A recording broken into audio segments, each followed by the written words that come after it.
All right, good morning, everybody. My name is Alexandria. I'm going to be your facilitator today. I'm a community engagement coordinator working for the Oregon Water Resources Department. Today, we're here to talk to you about the Division 512 rulemaking. In a short, that is the rules that govern groundwater use and allocation for here in the Harney Basin. This is one of many informational sessions taking place this week. So how it's gonna go is we'll start with an informational session. We'll go through our PowerPoint. We're gonna ask that you hold your questions until the end. We'll have a Q&A session. We'll take a quick break and then we'll set up for a public hearing. Kelly will go over the logistics of the public hearing at that time, so I'm not gonna spend time at the front portion of this meeting talking about that. Before we get started, we'll start off with a few introductions of OWRD staff, and then I'll turn it over to our first presenter. As a reminder, this is a public meeting, so it is recorded. It will be made available on the Oregon Water Resources webpage, along with all of our other meeting materials for today, all of our RAC meetings, that's Rules Advisory Committee. All of our meetings for the last 2.5 years are on there, so there are a lot of information. What we've tried to do for you today is take 2.5 years of meetings and information and consolidate it down as quick as we could and give you a high level overview. So if you want to dig into any of the background on this, I highly recommend you go on our website and check that out because all the information is there. All right, so introduction. Hi, everybody. This is Frank. I'm the Street Manager for Water Resources. Not a big position. I'm Tim Seymour, I'm the Assistant Manager for Groundwater, the Oregon Water Resources Department. I'm based out of California. Morning, everyone. Kelly Mines. I am the policy analyst and rules coordinator for this process. I'm Kate Tiller, the assistant water master here in Burns. Okay, we're gonna get off like one already. So now that we've wrapped up introduction, I'm gonna go ahead and move next slide. So we'll go and get started with the first speaker. Great. Thanks, Alexandria. So a quick outline here. First off, I'm going to talk about why this rulemaking is needed. And we're going to move into some strategy and tools being implemented and proposed in these rules. And then we'll get into a Q&A, and then we'll briefly talk about what's next. And then, as Alexandria said, move on to a public hearing. So next slide. Why rulemaking is needed? So to sort of set the stage, back in 2016, the department initiated a rulemaking process similar to this because of groundwater declines in the basin. We established the Greater Harney Valley groundwater area of concern, and we restrictively classified the basin. So we prevented new water rights from being issued, with some key exceptions. And the reason was there were groundwater declines. And at that time, we also initiated a basin study with the USGS. So in collaboration with the United States Geological Survey, WRD staff spent about 6 years studying groundwater in the basin, collecting data, doing analysis, and some of our key takeaways are listed here on this slide. So here on the right, we've got a map of the Harney Basin Harney Basin hydrologic area. So this is the surface water basin. And what the study showed is that it's one groundwater reservoir. So there's no known barriers to flow anywhere within the Harney Basin. And a key point though, is that that groundwater reservoir, all of that groundwater, though it's all connected, does exist in different geologic units, or think rocks, right? So under the ground, there's water intermixed with the rocks, and depending on the types of rocks, water is going to move differently, faster or slower. And then the last key takeaway from this study that I want to talk about are that the rates and magnitudes of recharge, so water coming into the system, vary based on where you are in the basin, and also your rates and magnitudes of discharge, so how water is coming out of the groundwater system, either through pumping or through discharge to streams and springs or to groundwater dependent plants, is going to vary based on the locations in the basin. So some areas have more discharge, some areas have more recharge, and it varies across the basin. But at the end of the day, the key takeaway is that this is all one groundwater reservoir. So if we go to the next slide, I wanna talk about the problem here, so, as part of this study, we produced a report, for this rulemaking process that outlines, three key points, and those key points are the three key problems. And the first one is that groundwater levels have declined excessively, and that means that there are wells in the basin that have declined more than 50 feet from their highest hill jumps. In some places, we have over 100 feet of decline in some wells. The second piece is that groundwater levels are excessively declining. And that means that, we have wells that are declining at greater than 3 feet per year for more than 10 years. And then the last piece is that the groundwater supply is being, or is about to be overdrawn. And overdrawn is defined as the amount of pumping that's occurring within a portion of the groundwater reservoir is greater than the amount of recharge. And the reason that is such a serious problem is that if all of your recharge is being pumped, that leaves no recharge to the groundwater system for your natural processes like discharge to springs and groundwater dependent plants that are able to actually suck up groundwater and use that in order to survive. And so that's a really serious condition. So now I'm gonna dive into a little bit of info from that report, and that report's available online. You can take a look at it in more depth. If you go to the next slide, Kelly. Decline excessively, here we have a map. On this map, you got Mount Deer Lake right here, you got Berners and Hines, things up in here. And you have red dots, and the red dots represent wells that have declined excessively, so more than 50 feet of decline has been identified in these wells based on our measurements. Now, one thing I want to point out is that our water level record for wells is not complete. We don't have historic measurements for all wells, and we don't have current measurements for all wells. So we're only able to evaluate this criteria in wells where we have that historic record and current water level data as well. And so we believe that if we were to have a more complete record, there would be many dots on this map showing this kind of decline. And then the last thing I want to say about this is that we expect more wells to cross this threshold within the next several years based on the current rates of decline that are occurring in the basin. So if we go to the next slide, I want to talk about excessively declining. So that, remember, is 3 feet per year for at least 10 years. And here, similar map, same geographic area, wells labeled in yellow here.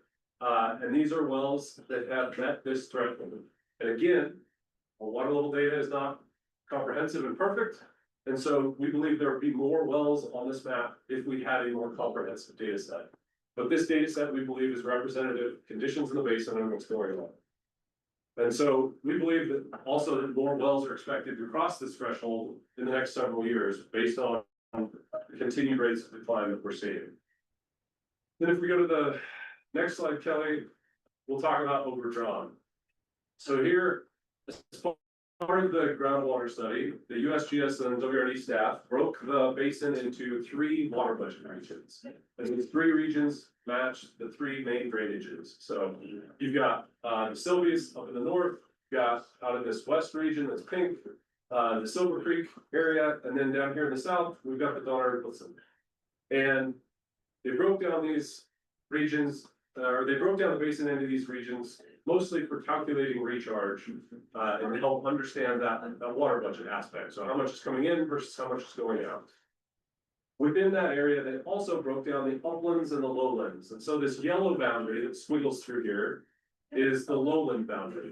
And within the lowland boundary, we were able to then calculate recharge and discharge and make comparisons.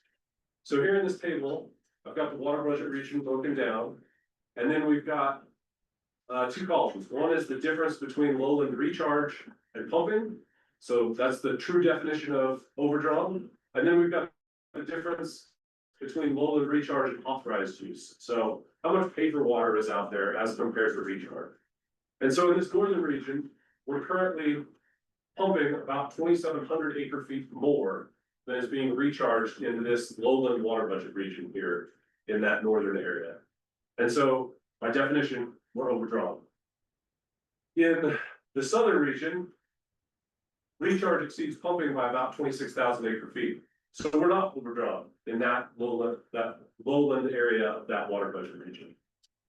And then in the western region, recharge exceeds pumping by about 4,500 acre feet per year. So again, by definition, we're not overdrawn. But when you look at the authorized use numbers, authorized use is clearly far in excess of recharge at almost 100,000 acre feet over it.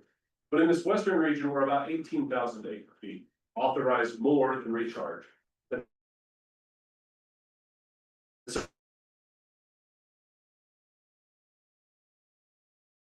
So we believe that this western water budget region will take part of that allocated paper water to be pumped, and we're very clearly overdrawn. And so these are the problems that we've identified and that we want to try to solve with this rulemaking. And these tools we're gonna present here. So now I'm gonna turn it over to Jason, let him talk about some of these tools and the strategies we're gonna try to implement.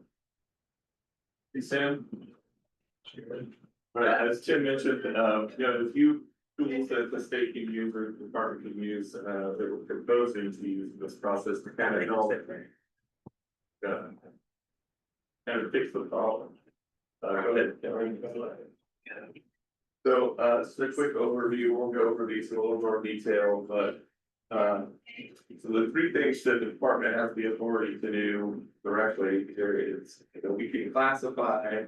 The type and quantity of use of water allowed in the basin. So what that means is basically the department has the authority to say, what types of uses are allowed in the basin and, how much of the water can you use under each of those uses. And the idea here is to protect recharge areas so that they don't, so we're not over allocating and getting the exacerbated problem.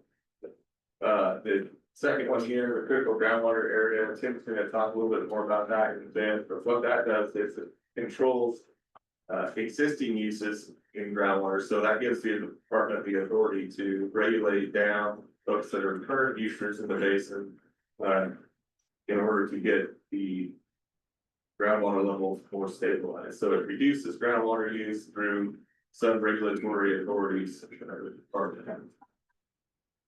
And then finally, we have the serious water management problem area, we call it SWAMPA.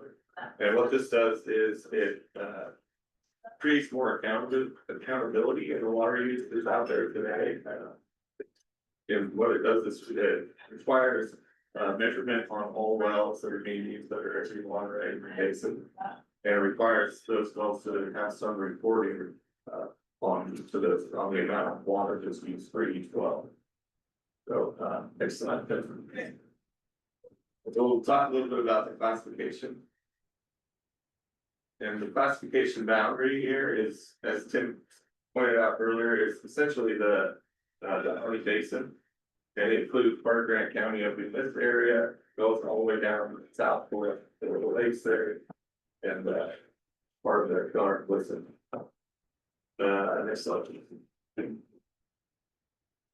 So classification, again, what it does is it creates an authority for the department to specify how much water is used and what water uses are allowed within the basin. It does not affect, in this case, anyway, exempt uses, which are things like house wells, stock wells, things like that. Those are still fully approved because they don't require a permit. And it also doesn't impact any non-consumptive geothermal uses like heating the house or water. But it does mean that no new groundwater rights are likely to be issued in the basin for anything that's except the non-consumptive uses. So anything like irrigation or commercial uses that would require a permit, not likely to get a permit under this classification that's proposed. But it does not affect transfer of water. So if you wanted to transfer water from, say, a 40-acre field or an industrial use to another use or to another location, that's still allowed. Right. Sorry. So now we're gonna turn it back over to Tim for a bit, and he's gonna talk more deeper into the curriculum. Oh, Yeah. would it be? So Jason said, first step is to try to protect recharge, so that's that classification piece. The second piece is we need to try to reduce use. to stabilize groundwater levels. So I'm gonna talk through the critical groundwater area portion of the rules. And as we go through it, if you were able to grab one of these, we've got copies of the rules over here you can take a look at. And we highly recommend you read from start to finish. I'm gonna try to reference where we're at in the rules in the presentation as we go so that you can compare. If you need a copy, just raise your hand, we'll have Alexandria get you one, so. Starting out at the beginning, there's some definitions, to define specific terms. Then we move on to administrative boundaries, that basically outlines the exhibits. And so we've got a map packet with exhibits in it, so we can pass that out as well, if you don't have a copy. And you can take a look at that in detail. We also have an online map that you can go take a look at. It allows you to zoom in, zoom out, and you can add other layers, other features to it. Look at wells, look at our water level trend data. You can look at the PLSS, the Public Land Survey System sections, so you can see exactly where the boundaries are in space, and be able to tell if you have a piece of property, where your piece of property falls to the boundaries. We then move down to classifications, which Jason just talked about. And then in Rule 41, we get onto that Hardy Basin critical groundwater area. And that Rule 41 outlines a few key things. So if we go to the next slide, Kelly. The first thing is it defines a goal for this process. And the goal is we want to stabilize groundwater levels in 30 years. And the term we're defining in rule to define that goal is a target water level trend. And basically what that target water level trend, the goal is defined as is we want to measure zero decline within a sub area over a 6-year period. So water levels can go up and down within that 6-year period, but over the 6-year period, they need to basically be stable. Up in years of good water, down in years of drought, but coming back to that middle line, no decline. Moving on to the next slide. Next key point I want to call out in Rule 41 is that these rules are required to be reviewed regularly. So every 3 years, we have to review the rules. And then every 10 years, we review conditions. So we're gonna review the rules with our commission, and then we're gonna review the conditions that led to the designation and whether or not they still exist, and whether or not the critical area is still needed. And with each review, we're proposing to present that in a public meeting in the basin and to accept public comment on that review. And then we intend to summarize those comments and present them to our Water Resources Commission, the governing body for the Water Resources Department. And at that public meeting with the Water Resources Commission, public comment will also be accepted. So you can comment to the department at the meeting of the basin. You can also comment to our commission directly at their meeting where the review is presented. So that's how we're going to review the rules on a regular basis. And then the last piece of Rule 41 is dividing the basin up into sub areas. And so if we go to the next slide, there's a map of the different sub areas. There's 7 sub areas. Over the 2 years plus working with the Rules Advisory Committee, we presented a few different maps, a few different options for dividing up the basin. Some key takeaways from this are the intent of sub areas is to allow us to target regulation to areas of most decline and to prevent having to regulate farther than we need to. So allow places with less severe declines to potentially pump more. As we were drawing these boundaries, our scientists considered a few things. Some of the keys were water level trends, so how wells are reacting to pumping, and which wells are tracking together, so how are their water levels similar. We also looked at hydraulic gradient, so the actual flow of groundwater, the movement of groundwater, and then we looked at some of the column or administrative or socio-political considerations for boundaries. We heard from the RAC specifically that more boundaries are going to cause more conflict. So we had proposed at one point a map of 15 sub areas. We scaled that back to 7 to try to reduce the amount of conflict that would be caused by that many boundaries. And then the last one we looked at was also complexity, so more boundaries, more complexity, more opportunity for confusion. And so we tried to get to, again, fewer boundaries. And 7 became the proposal. So now I want to talk about how are we actually going to reduce, so what does that look like? So we go to the next slide, I want to talk about permissible total withdrawal. So in statute, the statute defines that the department and the commission through rulemaking can define the permissible total withdrawal, which we're defining as the annual amount of groundwater that can be pumped. That we have determined will achieve the groundwater level trend, so our goal by 2058. So we've said, we want to stabilize groundwater levels in 30 years. And we're proposing 2058 as that end date for when we're gonna achieve that. And so, this value will be presented in acre feet, and it's presented by sub area. And in Rule 50, you can see the actual numbers there. And if we go to the next slide, I've got a table of those numbers.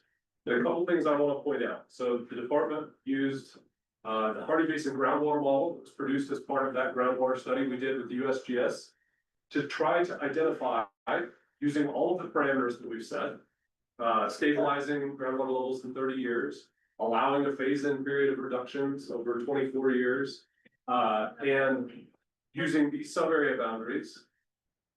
We use that model to identify what is the maximum amount that could be pumped on that schedule and achieve our goal. And so we're trying to maximize use while achieving our goal. So here on this table, we've got the sub-area listed in the first column. We've got the estimated 2018 pumpage in thousands of acre feet per year. This 2018 number is used because it's the last data the last year we have good water use estimates from the groundwater study. And that's what was programmed into the model was the last year of actually estimated pumping. And so we're simply comparing that year's use with our proposed PTW, or the amount of water that could be pumped within each one of these sub areas per year. And so you see that the difference between estimated pumpage in 2018 and our proposal is here in this column. And basin wide, that's about a 35% reduction in groundwater pumping. After the rules are fully implemented in 24 years. And so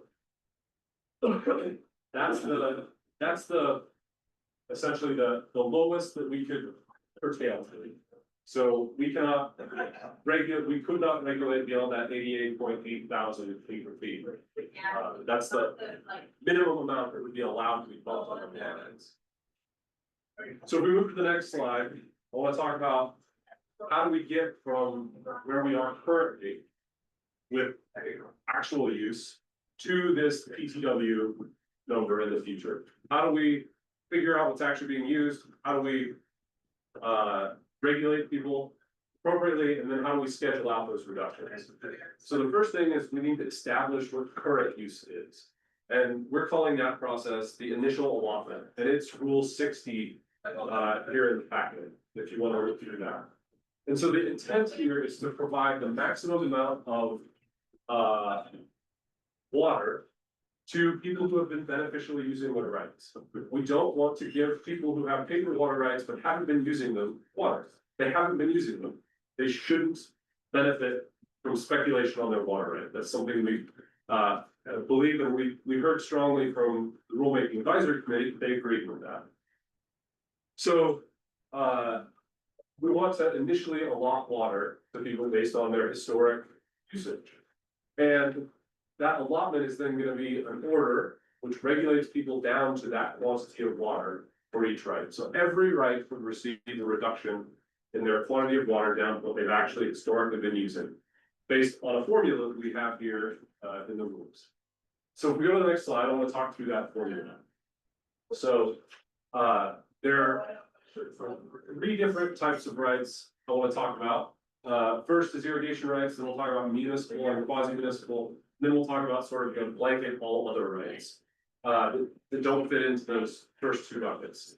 So for irrigation rights, which is more than 90% of the rights in the basin, we're proposing to use a duty of 2.5 acre feet. So the duty is the volume of water that can be pumped under that right per acre, in that right. And so all but 5 rights in the basin have a duty of 3 acre feet. And we're proposing to reduce that to 2.5 acre feet. And the reason is to incentivize conservation primarily, but also to make that water go as far as possible.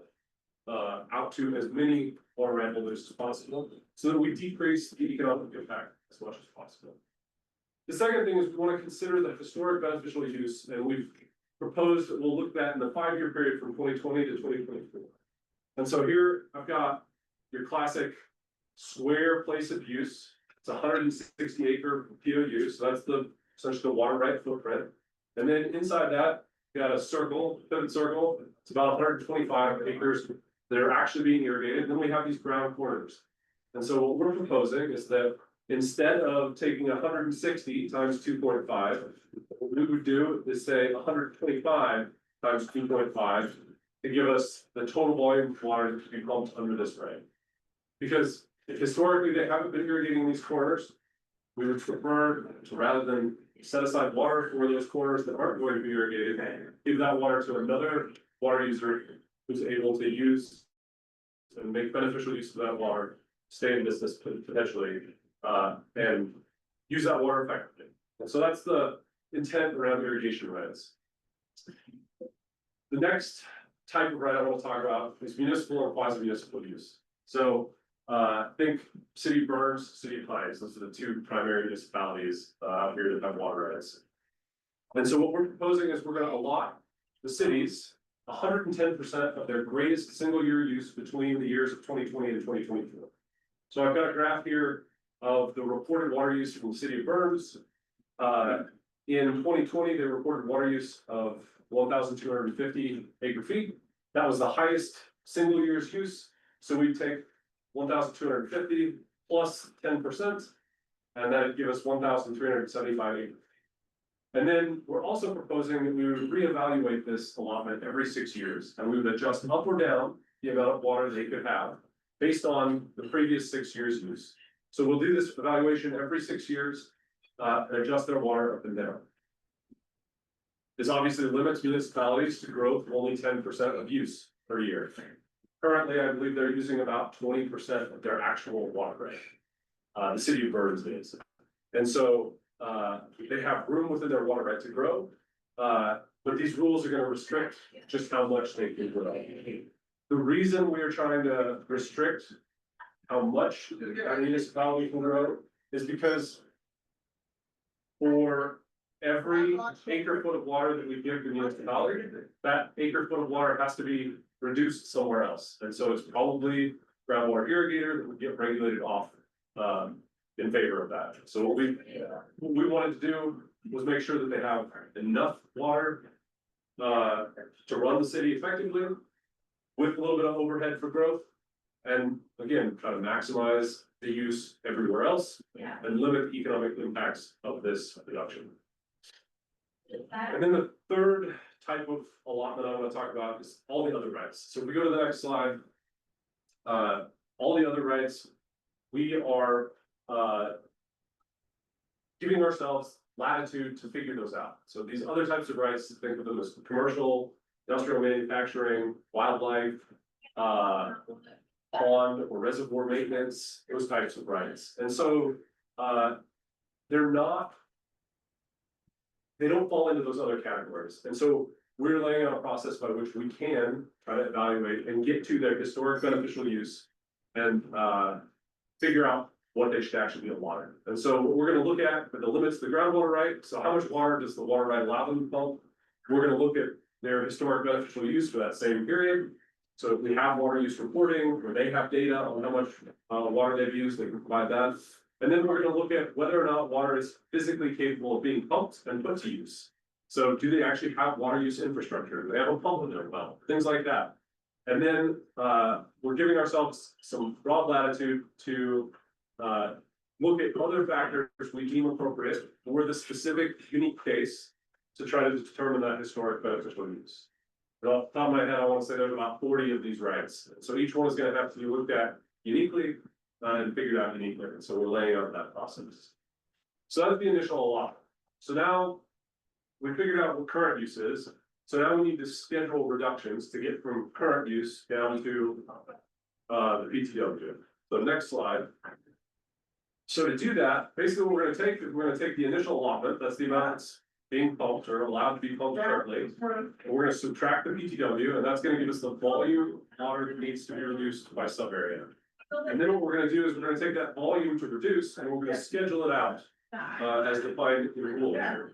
And so that schedule is laid out in rule 70. And we also call out some specific caveats around the schedule. First is that junior rights will be curtailed first. So the most junior right is the first right to be curtailed. That falls in line with the doctrine of prior appropriation. The second thing we call out is that the reductions in use will not be enforced until after the contested case is complete.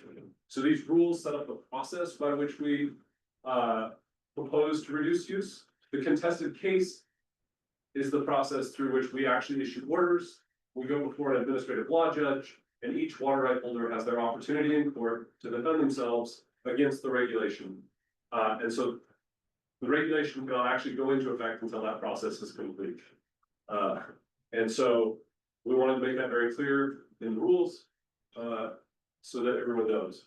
The other piece is, if that contested case takes longer than expected, for whatever reason, we have laid out a plan by which we would enforce the reductions and any changes that would need to be made based on our adaptive management schedule as soon as possible, essentially. So when we finish that contested case, we're gonna jump right into our schedule for reductions at whatever point we're at. When we get there. So that's how we're gonna schedule, it's the overarching plan for scheduling reductions. On the next slide, I wanna talk about the details of that schedule. So next slide, Kelly. So here we've got a graph that tries to outline what that schedule for reductions looks like. So in the rules, the first thing is that Weaver Springs is on its own schedule. The Weaver Springs is a specific sub-area with the most severe declines, both in magnitude and rate, in the basin.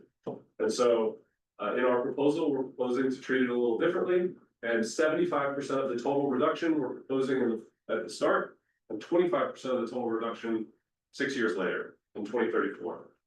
For the rest of the basin, we're proposing a schedule of reductions over a 24-year period, where 40% of the total reduction is scheduled in the first year. So this chart is trying to point out, so this is our initial allotment, so that's the, like, what's currently being used.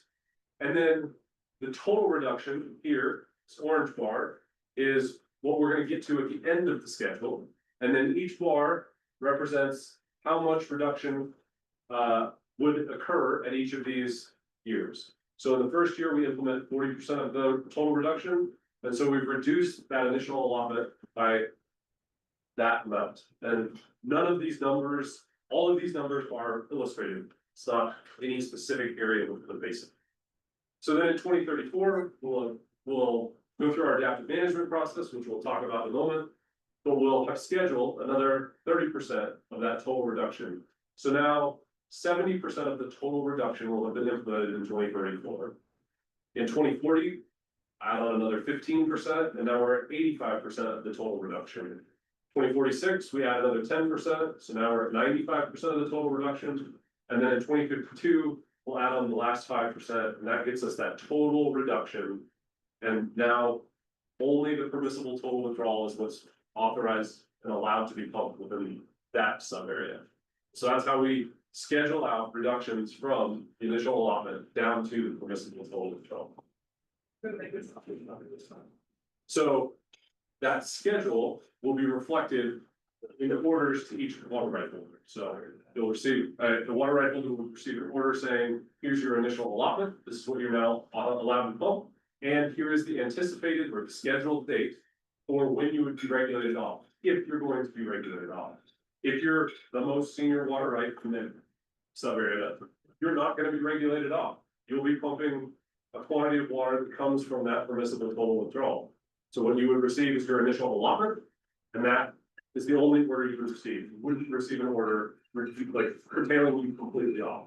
If you're the most junior water right in the sub area, you would receive your initial allotment and an order telling you that you would be regulated off at the start in 2028.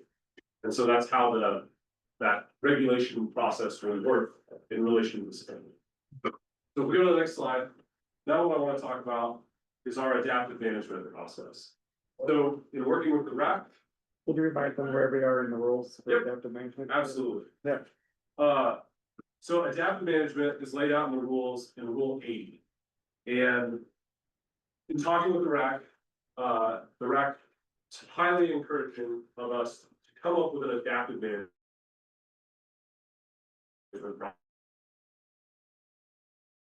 process. So don't just regulate and walk away.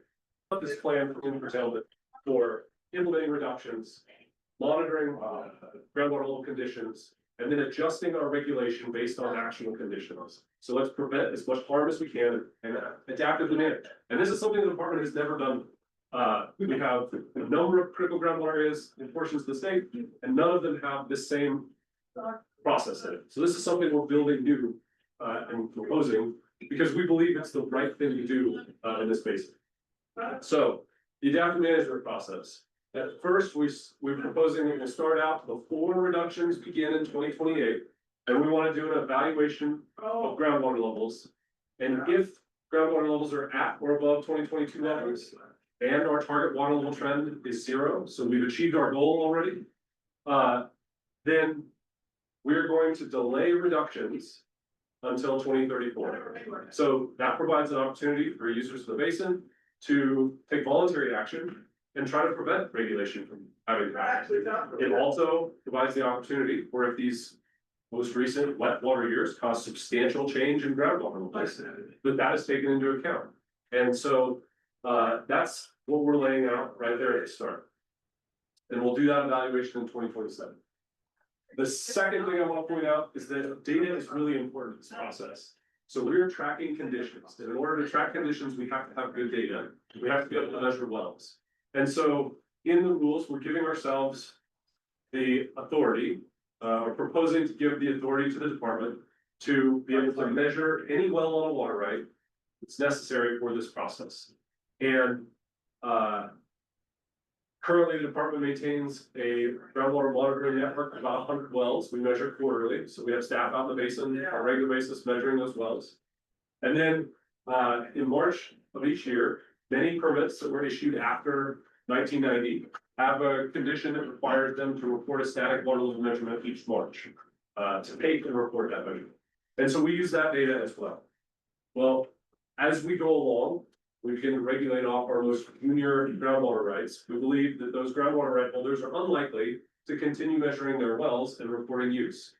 Or reporting the water level to us when they're not getting to use their water right. And so we want the ability to go out and measure those same wells and be able to maintain as much of the data as we can as we go through this process. So that we're accurately representing conditions within the basin. So that's a key point I want to call out there in the rules. And then if we go to the next slide, I want to talk about what we actually do at an adaptive management checkpoint. So we've scheduled 4 adaptive management checkpoints, and these are points at which we'll do a water level trends analysis. We'll evaluate the water level, the median water level in each sub area. We'll compare that with the model trajectories. And you can see model trajectories in exhibit 14 in the map packet. And basically what we're looking for are, is the groundwater level trend on track or not? If the groundwater level trend is on track, so water levels are where the model predicted they would be, then we're going to continue with our scheduled curtailment. It means the program is working, water levels are stabilizing, what's happening in the groundwater system is what we expected. If water levels are higher than expected, so water levels are actually responding better to the reductions than was modeled, then we can implement fewer reductions. And the rules propose a specific criteria for what that would be. But it could be, we could reduce reductions by half or completely reduce reductions for that year. So instead of implementing whatever the scheduled curtailment is, there'd be no curtailment if water levels are high enough.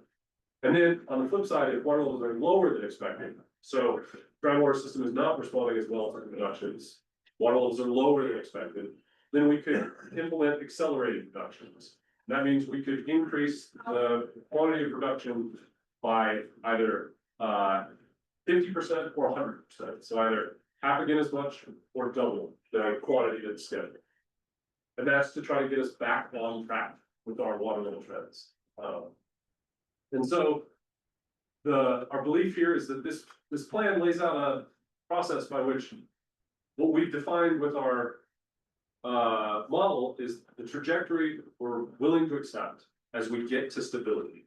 And the trajectory we want to follow as we do that. And so for some of the sub areas, you'll see in the trajectories that we're expecting some ongoing declines over a period of time while we stabilize groundwater levels. And we then want to, if water levels are higher than expected, reward the groundwater users in the basin with less curtailment.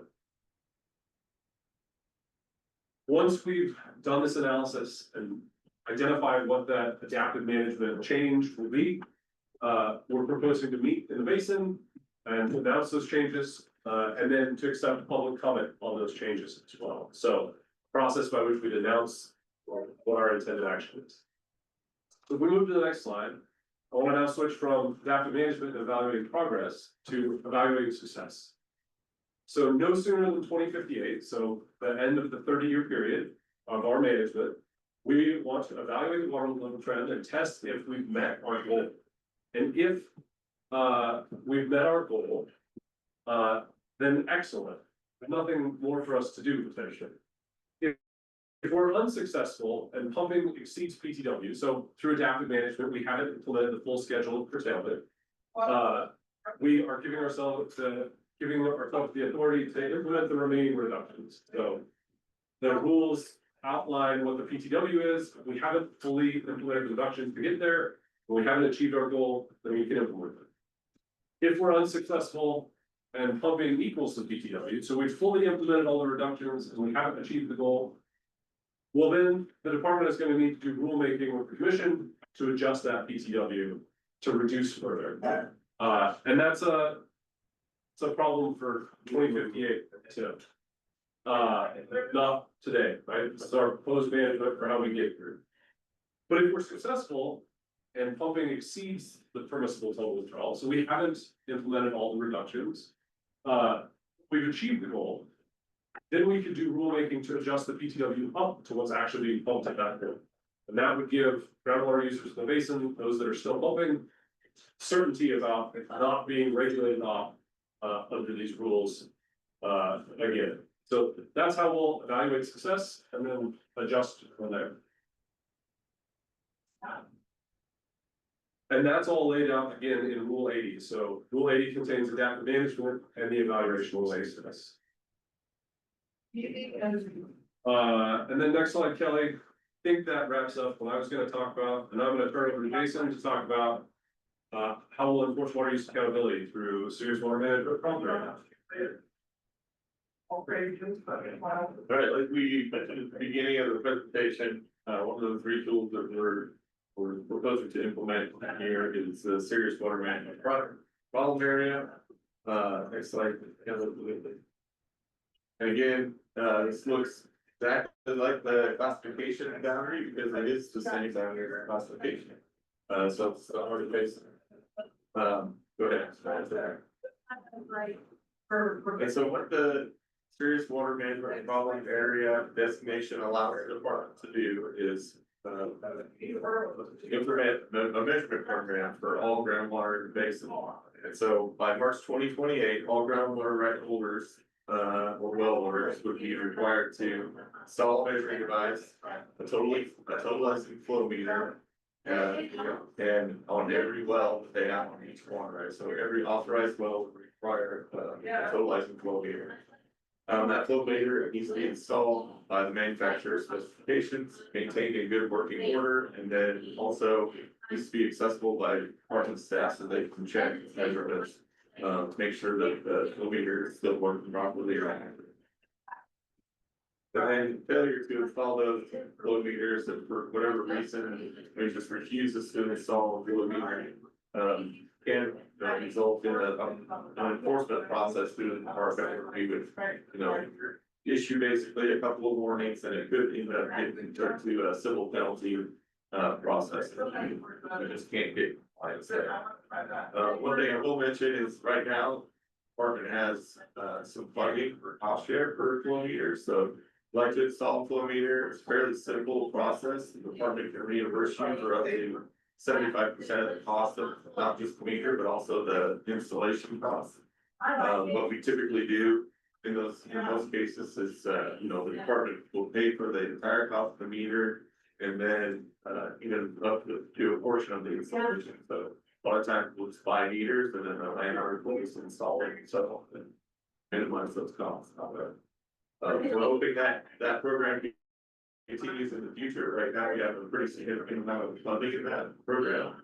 And a lot of people have taken advantage of it. I'd say, just off the top of my head, I've probably approved over $60,000 in the basement last year, for different places.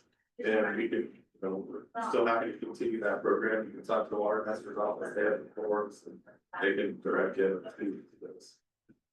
Next slide, please. So the reporting requirements, so all the data that is, recorded on the flow meter needs to be, noted monthly, so it's recorded monthly, and then all of the data for the year needs to be reported by the end of the year, for each year.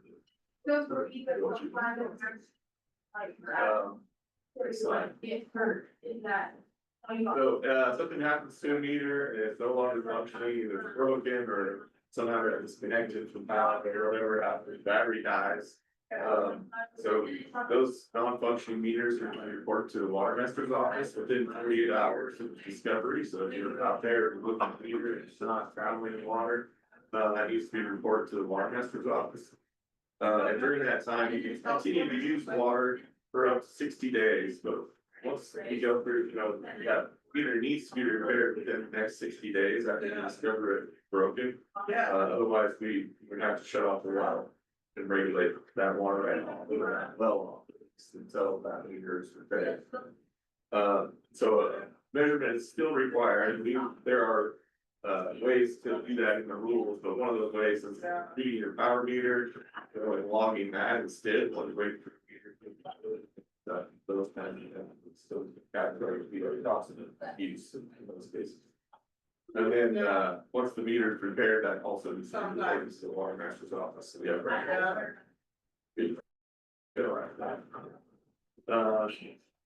That's it. We're on to questions. So just a couple things as we open up Q&A, we'll have people go like one by one with your questions, the department will respond. We'll try to keep people from asking each other questions or going back to that, like we'll have you guys talk to the department will answer. And then, I will give a warning when we're getting close to time, because we are required to start public hearing on time. So as we get a little closer, I will let you guys know and we'll close out the Q&A portion of this. And with that, Rob? I got 3. If someone doesn't show beneficial use for 5 years, are their water rights retired? They are subject to forfeiture, which means that, if you haven't used for 5 years, the department has evidence that it hasn't been used for 5 years, and that can be through like a neighbor's affidavit. Assessing that hasn't been used, that can be through water master visits, it can be through, even air photos, that kind of evidence. That it hasn't been used, or maybe there's not a system in place, a lot of different reasons for that, but then at that point, it's subject to forfeiture, which means the department can take action to cancel that water. It doesn't automatically happen, but there has to be an action order that actually cancels that. We talked during the RAC process about during curtailment, water rights aren't actually being taken, they're just being curtailed. And so if they're curtailed for one of those 6-year check-in periods and haven't shown beneficial use for 5 years, would those also be subject to forfeiture? No, because that's the government action, so there's an exemption that cancels that. Awesome. On the municipality, so is that 110% of the highest usage year in a 5-year period? Is that a yearly measurement so that if this year they have the highest usage ever, then next year would be 110% of that. And then how does that affect the PTW with the other uses? So, that evaluation is only gonna happen every 6 years. So the first evaluation will happen ahead of 2028, and it'll be based on 2020 through 2024. That's what we proposed. 2020 through 2022, you'll remember, was very severe drought. We're hoping that that captures maximum amount of use we could expect from the city. Then we give them 10% on top of that. Then every 6 years, we reevaluate based on the 6 years preceding that. So we'll take the highest use from the 6 preceding years.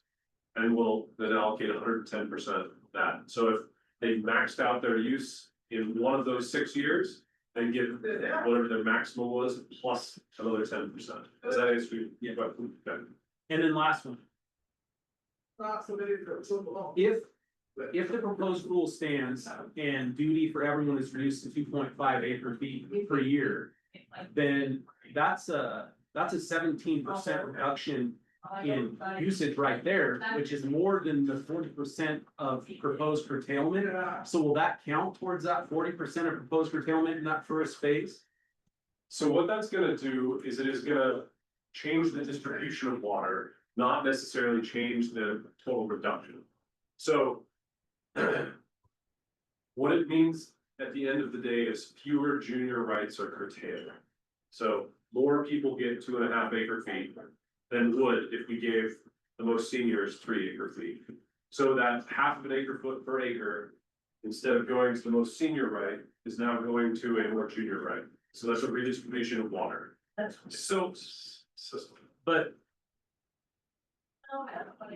Okay, and so then the other question is, I realize all the irrigation isn't circles, but if it were all circles, it's roughly a 22% reduction just by cutting corners off. So that 22% reduction plus the 17% reduction, which you just described, that's not a reduction, it's redistribution, but the two of those together is 39%, which is over our total 35%. So there's a possibility that a lot less farms could be shut off just because of the lower duty rate and the cutting the corners off, plus the forfeiture of unused rights. That's the hope. I mean, that's the intent, that's the thought behind it. Yeah, you've done a very good job explaining it. Thanks. During the last RAC meeting, the reduction was an immediate 2.7 acre feet, 10%. My question is, when it comes to regulating junior users, what year was the 2.7? In the last, as far as I know, it's always still 5.2 LICs. What would be the cutoff year for junior rights on a 2.7 versus a 2.5 acre foot basis? 1998. So that's a really good question, and I can't answer that question. Because what these rules are doing is laying out a process by which we would figure that out. And so we have to lay out the process before we can go through the process. So we can't tell you today what a cutoff date would be for regulation. All we can tell you is our proposed process by which we get to that. And so I know that's not super satisfying. Right. But our intent here is to lay out a process that is as fair as possible, as clear as possible, transparent as possible. And then to get your feedback on that process so that we can then implement it. So. Question 2, did some OACs change 5 weeks ago? It was presented at the RAC and also online. For example, at the RAC, you were going to change regulation if there's a 0 drop year to year. Yet in this PowerPoint presentation, it's 6 years. There's other instances where the languages that are in here are not what are presented here. If things change or is a different group that produce this policy and what produces this. So there have been some changes between the first day and the second day of the last RAC meeting. So there were 2 days of RAC meeting. Right. And we did make changes in between them based on feedback. Since then, we have also made some slight modifications, but almost none. And so what you're seeing is very close to what was presented at that last day of the RAC meeting. Agreed, but it would have been nice to have the PowerPoint presentation. I understand your reason. This is not an RAC meeting, however, it is a public meeting. That's not, and it would have been nice to have to take home, just see, actually review and go over. This is, And we'll make it available online, absolutely. do you? So, going by that, what groups influence spelling changes after the 15th? But any changes after the 15th were based on RAC feedback and department review of the data. And if I remember right, I believe the only changes we made were corrections in essentially grammar and structure and formatting. We didn't make any functional changes to the proposed rule. So. And to be clear, the next step in this process, right, so we've noticed these rules for public comment, we're here in the basin, providing information, and then we'll be doing public hearings. And the comments you provide at these public hearings will be reviewed by the department. And then potentially changes could be made based on comments. So that's where we're at in the process to try to lay that out. So, Joe, let's not again. I'm just curious on the metering by 2028 requirement, if contested case takes us to 2030 as an example, what are meters still required by 2028? That's not, They are still required by 2028 under the, it's all. Yeah, okay, There is a provision in there that could allow the department to extend the deadline. yeah, we can't, if we're not prepared to take that data, then we can't extend that date, that deadline out further until we are prepared to take that data. Right now, that's why we started in 2028 and not sooner, was because the department could take the data and, but it would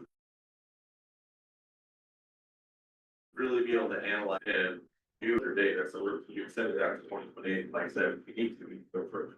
oh, it takes time. Yeah. But if it's in contested case and hasn't been approved yet, there's basically no regulation on that, no enforcement on that until it's approved. That's a good question, so we don't think we can, because we have the authority to do that already, we don't need rules to actually enforce their measurement requirement. So we would, I think we would pursue enforcement. And so we can enforce the metering, we couldn't enforce reduction in use of other contested cases. Okay. Because those are two separate tools and two separate processes. Other questions? So. I bought property 3 years ago. The wells both have meters. One report and. But I don't know the. Are you requiring a specific meter? I don't know if the one I got is. I would wager the one you got is fine.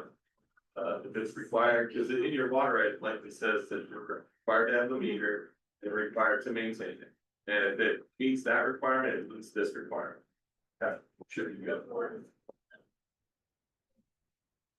I don't know, they're under. That was a public statement. Hi, Mario Shirley Burns. Hold on, Mario, is this a public comment? Yes. Okay, can you wait until 11:15 when we have the official public hearing to accept one? I thought this was it. No, this is just the This is information. true, that's- that's right. Yes, thank you, Mario. Other questions? If just best case scenario. With by. Obviously, it's probably gonna be past 28. One of these sub basins. Irrigators are bringing things back, that sub basin stable. You're still gonna take. Person cut. To the junior, right? Only if groundwater levels. Fall within those trajectories based on what's proposed in the rules. So you've got a median groundwater level trajectory. If the water level is tracking with that median trajectory, then we implement the reductions as scheduled. These water levels are doing what we expected. If water levels are higher, and there's some thresholds on those trajectories. If they're higher than those thresholds, then we would reduce the amount of reduction that could happen. So if groundwater levels are stabilized, then they're not declining any. Then there shouldn't be any additional reduction needed based on our plan. people are going to get, everybody's taught for both irrigators and farmers, so they're already doing. So we're gonna get some benefit from what we're doing if we're stabilized. You aren't gonna fight that first 40% off on that plan. Correct. The rules lay out a plan by which we evaluate and we make decisions and manage accordingly. So if irrigators are able to get ahead of the problem ahead of us, wonderful. We don't have to do regulation. We don't have to go through that heavy-handed process. That would be absolutely wonderful. Right. So when you look at the groundwater, are you looking at, you've got 7 areas. Are you looking at each area separately or are you looking at the whole basin? It's a very good question. So we intend to evaluate each area separately and manage each area separately. So if groundwater levels are stable in one area, they would receive different management actions than another area where groundwater levels are declining. But that doesn't make any sense. The state's position is one to this. So there, the problem, that's, it's not, well, I'll phrase it as a question. On what basis does the state still maintain that it is one administrative office? This is for administrative reasons. Because if you talk to any well driller, they'll tell you there are 4 or 5 distinct different options. Both in radiocarbon dating, both in chemical analysis. And you would expect some of this water or heavy light metals to migrate, and there was one continuous compound that was separated by layers. It doesn't. Geology, you always hear did a phenomenal tomographic study for lava basin, trying to find where the underground water was computer generated, but it seems relatively practical when we take a look at where groundwater is actually to be. So what should have been done maybe decades ago was the U.S. Army Corps of Engineers should have been exploring stuff out there on the basin during seismic surveys. It sounds like you're getting into public comment. Okay, but the question is, how can the department still consider the mining basin as contiguous else? Yeah, so I would again refer you to that USGS collaborative study where it specifically states there are no known barriers to flow and it is one continuous groundwater reservoir. That's what the study says, and that's what the best available science shows. Now, again, the speed at which groundwater moves is going to be dependent on the types of rocks underground. And that is going to account for much of the variation. The benefit of subareas is that we can target regulation in areas of most severe decline and try to address those areas while impacting other areas less. We had proposed initially 15 subareas, really trying to be very targeted with it. Backed off from that. We also looked at just managing the entire basin as a whole. And what we found is that by having more sub areas, we're able to allow more pumping to occur basin-wide, so less economic impact, while still achieving our goal of stabilizing groundwater levels. That's the underlying reason we can find that. Other questions? How are we on time? We got about 5 more minutes for questions. All right, any other questions? Otherwise, we can take a break and start here. I just wanted to briefly introduce myself. My name is Harmony. I'm working with the High Desert Partners. Basically to like be a resource to you all as you learn more about the networks and want to make comments. So I'm here to just kind of talk you through things. I've got some materials. But if you're interested in making comments, but like finding, that it's pretty complex or you're not quite sure how to do it. I've got 20 years of experience in government process, commenting on federal rules, state rules, making state policy. So I can help bridge your concerns or your interests into language that the state can understand and help you communicate effectively what you want to communicate. So yeah, please find me, or I'll find you during the break. All right, any other questions? Otherwise, we'll just drop to a break for a few minutes and then we'll set up for the public hearing. Okay, Tim. I do, before anybody gets up and moves, just as a brief next step, in case you don't stick around for the public hearing. We are doing another subset of public hearings in August, so specifically August fifth. We have a public hearing, two actually taking place in the same day. So don't have public comment today. Feel free to, you know, take some time, have the information resonate with you and formulate public comment to bring on August fifth. And that will be hybrid, so if you can't participate in person, it'll be online. It'll be kind of the same similar situation to today. It will be recorded, posted online. So just, I wanna make sure that folks understand this isn't your only opportunity for public comment. And if you don't like the forum, there can submit written comment all the way through August seventh. So just wanna make sure you all know that before we break. What year measurements are you gonna use for the baseline, that the trajectories are based off of? 2028.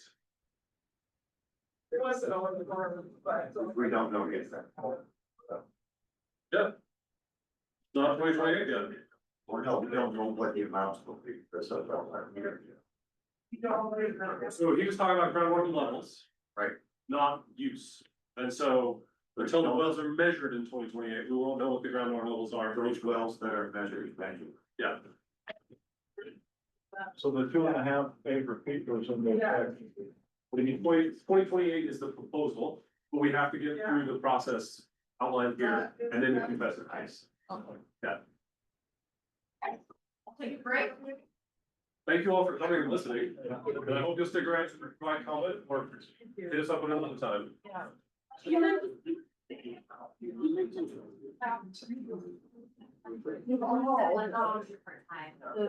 time.